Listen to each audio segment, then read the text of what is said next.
Vino al mundo un maestro, nacido en la Tierra Santa de Indiana, criado en las colinas místicas situadas al este de Fort Wayne. El maestro aprendió lo que concernía a este mundo en las escuelas públicas de Indiana, y luego, cuando creció, en su oficio de mecánico de automóviles.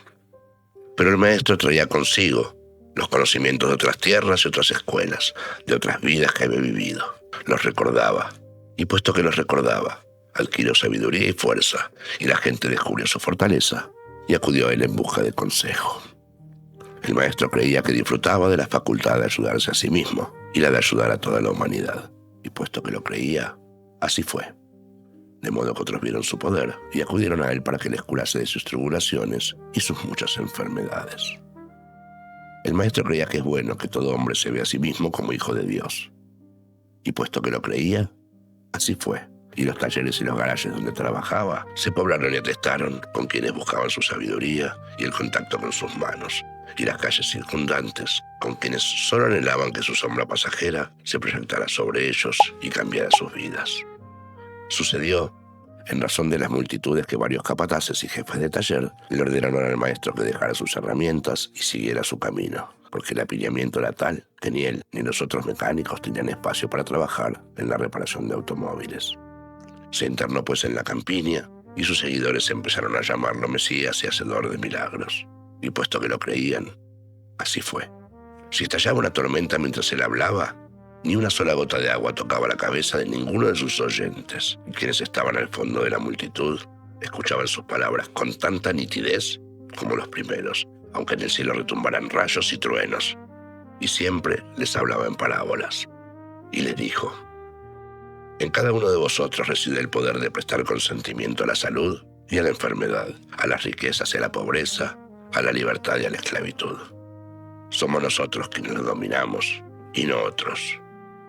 Un obrero habló y dijo: es fácil para ti, maestro, porque a ti te guían, y a nosotros no, y no necesitas trabajar como trabajamos nosotros. En este mundo, el hombre debe trabajar para ganarse la vida. El maestro respondió y dijo: una vez vivía un pueblo en el lecho de un gran río cristalino.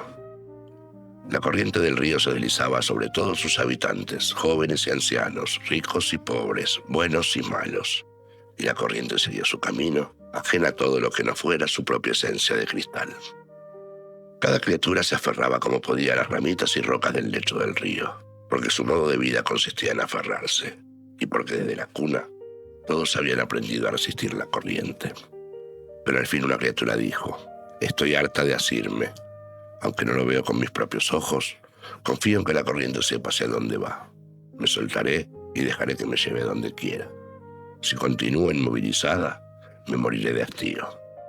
Las otras criaturas rieron y exclamaron: necia, suéltate, y la corriente que veneras te arrojará revolcada y hecha pedazos contra las rocas y morirás más rápidamente que de hastío. Pero la que había hablado en primer término no les hizo caso, y después de inhalar profundamente, se soltó. Inmediatamente la corriente la revolcó y la lanzó contra las rocas. Mas la criatura se empecinó en no volver a aferrarse, y entonces la corriente la alzó del fondo y ella no volvió a magullarse ni a lastimarse. Y las criaturas que se hallaban aguas abajo, que no la conocían, clamaron: ved, un milagro, una criatura como nosotras, y sin embargo vuela. Ved al Mesías que viene a salvarnos a todas. Y la que había sido arrastrada por la corriente respondió: no soy más Mesías que vosotras. El río se complace en alzarnos con la condición de que nos atrevamos a soltarnos. Nuestra verdadera tarea es este viaje, esta aventura. Pero seguían gritando aún más alto: Salvador, Salvador, sin dejar de aferrarse a las rocas. Y cuando volvieron a levantar la vista, había desaparecido y se quedaron solas, tejiendo leyendas acerca de un Salvador. Y sucedió que cuando vio que la multitud crecía día a día, más hacinada y apretada y enfervorizada que nunca, y cuando vio que los hombres le urgían para que les curara sin descanso, para que los alimentara con sus milagros, para que aprendiera por ellos y viviera sus vidas, se sintió afligido. Y ese día subió a la cima de un monte solitario y allí oró. Y dijo en el fondo de su alma: será un portento infinito, si esa es tu voluntad, que apartes de mí este cáliz, que me ahorres esta tarea imposible.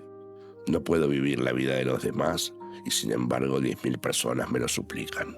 Lamento haber permitido que sucediera todo esto. Si esa es tu voluntad, autorízame a volver a mis motores y a mis herramientas y a vivir como todos los hombres.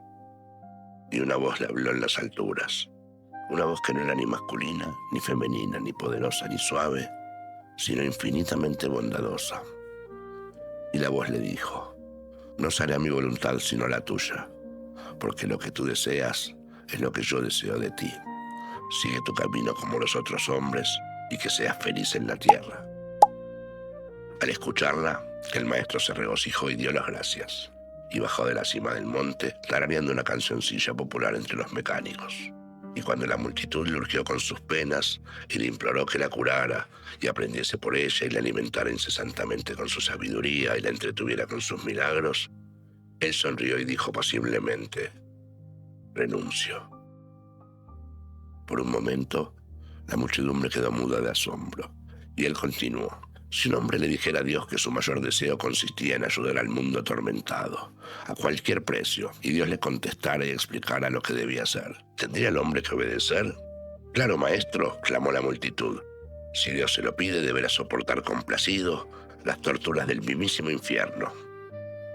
Cualesquiera que sean esas torturas, y por ardua que sea la tarea, deberá enorgullecerse de ser ahorcado, deleitarse de ser clavado en un árbol y quemado, si eso es lo que Dios le ha pedido, contestó la multitud. ¿Y qué harías?, preguntó el maestro a la concurrencia, si Dios os hablara directamente a la cara y os dijera: os ordeno que seáis felices en el mundo mientras viváis. ¿Qué harías entonces? La multitud permaneció callada y no se oyó ni una voz ni un ruido entre las colinas ni en los valles donde estaba congregada. Y el maestro dijo, dirigiéndose al silencio: en el sendero de nuestra felicidad encontraremos la sabiduría para la que hemos elegido esta vida. Esto es lo que he aprendido hoy y opto por dejaros ahora para que transitéis por vuestro propio camino como deseáis. Y marchó entre las multitudes y las dejó, y retornó al mundo cotidiano de los hombres y las máquinas. De Richard Bach, del libro Ilusiones. Hermoso fragmento. Gracias.